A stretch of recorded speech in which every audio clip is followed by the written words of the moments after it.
I'm not sure whether this entirely qualifies as good news or not, but it concerns Insulate Britain.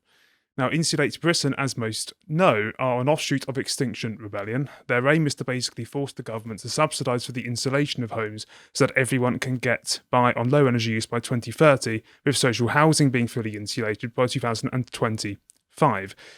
Their method of persuasion has so far been, well, to be an absolute nuisance to drivers, mainly around London and in Manchester as well.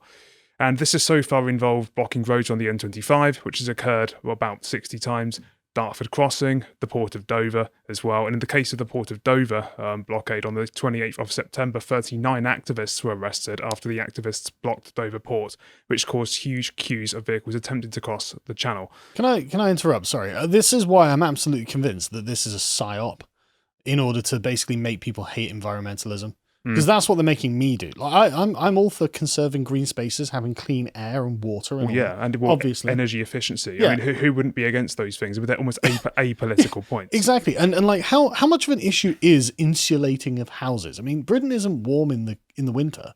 Like, you know, who doesn't insulate the house? Like, can you even buy a house? There is someone who doesn't insulate his house, but we'll get onto that later. Fair enough. Okay. But for now, shall we remind ourselves of the sorts of things that they have been getting up to try to persuade the nation to insulate their homes? Go on, and raise my blood pressure.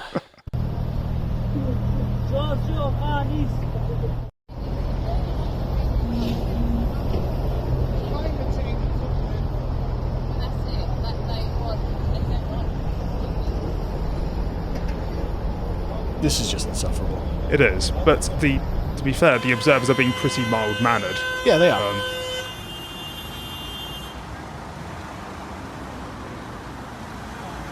I mean, I just don't believe they believe that this is the case. Yeah. I'm sure they're being paid by someone. But I mean, at the end of the day, what really annoys me about this, if there was a manifest injustice going on, right? You can stop it now, John. If there was a manifest injustice going on, I would totally understand the protesting and actually inconveniencing people. You know, if there's like, look, the people suffering, Assange in prison, things like that, I would totally be, yeah, okay, fair enough. That's demonstrable. That can be rectified. Do it. Being like, oh, we would like more people to insulate their homes. Like, then take out adverts. Yeah. Start selling cheap insulation. Whatever. Yeah. Like, well, what they're actually doing actually gets even worse, as we're going to see now. Okay, go on. Please let it be people you know. Please let it be people you know. So you know what it's like to have your loved ones you can't get treated. You can see it.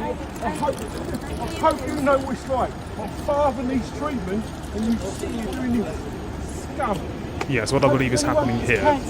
Well, you can tell the man's dad needs some help, and he's being stopped by some self-righteous students. Self-righteous students being manipulated by some old guy. That's what it looks like. Yes. On our life, do you know what it's like? Someone trying to get treatment for cancer, and you're standing behind people trying to get to hospital. Yes, I think we've pretty much seen it. Yeah, I would just physically remove. Yeah, but let's get straight to the Sky News article, because the good news is that 9 Insulate Britain climate change activists have been jailed for breaching an injunction designed to stop them from blocking roads. So I've got an issue with this as well. Again, this is why I'm convinced it's psyop. It's like, right, okay, well, what does this do? Well, this gives government the license to start breaking up protests and jailing protesters. That's true. I don't want them to do that. You know, I really, if you're going to protest something, you protest something that in a responsible manner that isn't unnecessarily agitating to the public. But if it was something really bad, then fine. But we want you to insulate your homes. Name the number of people who've died. Name them. You know, it's such a theoretical problem. You know, sorry, I know I'm going. No. Personally, I think in this particular case, maybe the punishment does fit the crime. I'm not saying it doesn't. If you bear in mind the risks they are taking on, I suppose, jumping on the M25 when people are doing what sometimes 90 miles an hour, I should know that. Don't give me a parking ticket, speeding ticket. That wasn't me doing the 90 miles an hour. It was someone else, Governor. Honest. Yeah. But yeah, no, I'm totally with you. Totally with you on that. Yeah, putting their own lives at risk, other people's lives at risk, and more to the point, if they don't actually set a standard here, they're just going to keep doing it. Yeah. This has caused enough disruption as it is, and I think it's got to the point where some have got to be made an example of. I'm sorry, like it's absolutely outrageous. Well, that's the thing as well. Yeah, I'm not against making an example of these idiots either. But yes, Anna Hayatowin, I'm sorry if I mispronounced you, 58, Lewis Bekechny, 20, were jailed for 3 months, while Ben Buse, 36, Roman Paluk Macnick, who's 28, Oliver Rock, 41, Emma Smart, 44, Tim Spears, 36, and James Thomas, 47, all received 4-month sentences. Well, you get what you deserve. Yeah. So I very much hope this is going to be the beginning of, I suppose, the end of this absolute insanity. But sadly, it does seem like Insulate Britain aren't, shall we say, deterred. So shall we see? Now they're martyrs, aren't they? They are. So let's see their response. Are we going to stop after 9 of us are in prison? No. What are you going to do? You have a choice. To act or be a bystander and be complicit in enabling genocide. What? Enabling genocide. But they must know no one believes that. No one believes if you don't insulate your homes, there's a genocide going on. No, it's a load of nonsense. Is this the why it's argument got to be a doesn't stand psyop? up. It's got to be. Yeah. I mean, if what they're doing at the Royal Courts of Justice is just making a nuisance outside of the court and not holding anybody up, then I suppose that's their right to protest.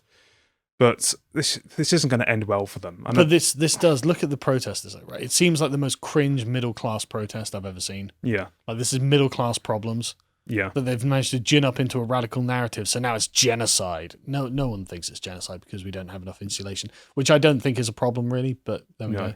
But anyway, shall we move on to the main site, which basically just gives you an idea of what they're ultimately trying to do. So on their main sites, if we scroll down just a little bit, they basically argue that, this is their words, hundreds of thousands of families are forced to choose between heating or eating, cold children or hungry children, and many thousands die because they are too cold. Prove it. Where's the data? There is none. And it's a stupid argument anyway, because saving energy from one household does not literally make it more available to the next. No, that's it. Sorry, Johnny. We only had 5 Energon cubes and there's 6 of us. So you're going to have to go without this winter. Yeah. Yeah, no, idiots. And it's not like we don't have enough benefits and handouts and whatnot to make sure that everyone is provided for. Yes, exactly. I don't believe this at all. Yes. But they go on to say that insulating the homes of Britain will save lives and provide warm homes while pound for pound making the most effective contribution to reducing carbon and providing meaningful jobs. So they're climate change deniers, aren't they? Yeah. It sounds. Insulating Britain is the levelling up writ large. Okay, well, get lost. Again, this is why I think this is a psyop from within the Conservative Party. Like, oh yeah, we agree with levelling up Britain. We want to insulate homes. Why that? Yeah, I mean, Britain's carbon contribution compared to the rest of the world is what, 3%? No, it's 1%. 1%. Yeah, oh, fair enough. We're 1% of the problem. I mean, I would say that fair enough. Every little helps, but their own ringleader, Liam Norton, I believe his name is, doesn't even care to insulate his own home, as we're going to see here. He actually goes as far as saying he doesn't even care about insulation. Then what's the problem? What does he want? I like to insulate your homes, but I don't care about insulation. Yeah, I believe he actually walked out in an interview with, what was it, Richard Madeley, and was it Richard Madeley or Jeremy Vine? Yeah, no, it was Richard Madeley, I think. Richard Madeley, yes. Yeah, no, I did see that actually. Yeah, but that was the thing, isn't it? It's like it, I think, I guess, assuming they're not just a big psyop and con, which they look like to me. Mm-hmm. I guess it's just people who want to feel like they're doing something important. Yeah, pretty much. I mean, he did actually come out and say on an interview with Talk Radio later on that I'm disgusting, I'm a hypocrite, and you shouldn't follow me because obviously I'm not following the advice of my overlords or whatever that is. Get out of the road then. Yeah, you know what? I'm more persuaded that this is a psyop the more I actually describe this. Yeah. Put it simply, if you want to make a difference to the climate, this is not a very good international battle plan. Blocking roads isn't, whilst it may not seem to cause that much disruption here compared to other places, it's not going to go down quite so well with the Chinese Communist Party if you attempt it there. I mean, they're of course a far greater problem on the climate they'll front. Just roll the tanks over you, won't or they? Worse, India, which of course doesn't have any laws on the roads at all, and they probably just run people over all of the time. I've seen many videos going around of what it's like on Indian roads, like people just hanging off the sides of trucks and things like that, and I'm just like, right, okay, that's mad. Yeah. So I recommend that you pass on that and think of a different strategy. Yeah. But this, I just, like, how can the leader of a group come and go, yeah, so I'm a hypocrite, don't follow me, also sign up to our website? It's maddening. Issue a psyop. Yeah, exactly. It has to be a psyop. Yeah. It can't be real. And it feels like psyop. It's got this kind of thin texture to it where the people are like, they're shouting, but there's no passion in their voices. They're not, and so they're just sat there and it's just like, right. Like at least with the Black Lives Matter people, at least with Antifa, like there's passion behind it. They truly believe, and you can see the conviction in the beliefs of the terrible things they're doing. But these people, they don't feel like they truly believe. They feel like they've been paid to do this, to me. But I guess we'll have to wait to see more on that. Yes, we will. If you enjoyed that segment from the podcast Lotus Eaters, you can catch us live 1 p.m. UK time on our website. And if you'd like more from us, you can also subscribe to find some of our premium content. Yeah, we actually have absolutely loads on there now because we're over a year old at this point. So we've got a massive library of content that you can't find anywhere else, such as our regular series, which are Contemplations and Epochs. Contemplations, we have philosophical and scientific discussions. And in Epochs, we have long, in-depth conversations about things that happen in history. This is one we did recently about the Nika riots, the absolutely brutal Nika riots in Constantinople. I really enjoyed doing myself. But we also have we also have loads of expert articles from people who know what they're talking about, such as this one talking about the misnomer of postmodern neo-Marxism. You may well remember Jordan Peterson getting castigated by left-wing activists for using the phrase. Well, it is a bit of a misnomer, but Thomas happens to be an expert in this subject, and so he takes you through it. And as you can see, there is a silver and gold tier member audio track that goes along with it. So if you don't want to have to read it, you can just listen to it instead.